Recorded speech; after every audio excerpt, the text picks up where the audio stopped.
Bien, alors, en une phrase, les réparations locatives sont à la charge du locataire. Celui-ci doit entretenir son logement en bon père de famille, même s'il est célibataire, sans enfant.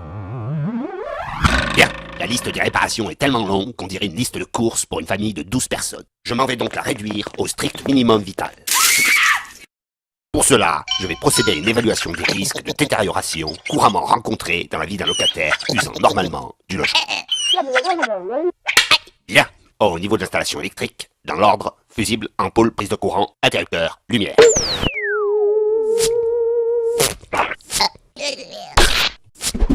Oh, être ou ne pas être, telle est la question.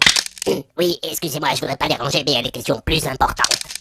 Comme par exemple, est-ce qu'il y a des réparations locatives qui ne sont pas à la charge du locataire? Oui, tout à fait. Certaines réparations ne sont pas à la charge du locataire. Pourquoi? Eh bien, tout simplement parce que celles-ci auraient dû être effectuées avant d'entrer dans les lieux. Et bien entendu, propriétaires et locataires peuvent s'entendre sur certains travaux en contrepartie d'une réduction temporaire du loyer. Et il y a aussi les réparations concernant les dégâts dus à une force majeure, comme les dégâts dus à une tempête, ou bien à l'usure normale. Il était une fois, dans un appartement paisible du centre-ville de Malfaçon, un locataire, Gérard. Il vivait des jours heureux, avec son chat, son cochon et son petit roquet. Un jour où il vaquait à ses tâches quotidiennes, il s'aperçut d'un vice caché, d'une malfaçon, d'une imperfection, d'un défaut de construction qui se trouve dans la façon d'un ouvrage, comme un peintre qui emploie une peinture daubée, de mauvaise qualité, en une seule couche. Un chef de chantier qui emploie un ouvrier bourré. Putain, mais t'es bouché ou quoi, Ben connard? ouais, tu trouves un truc à boire. Tous ces vices cachés étaient là bien avant son installation.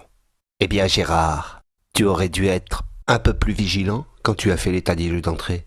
Eh oui.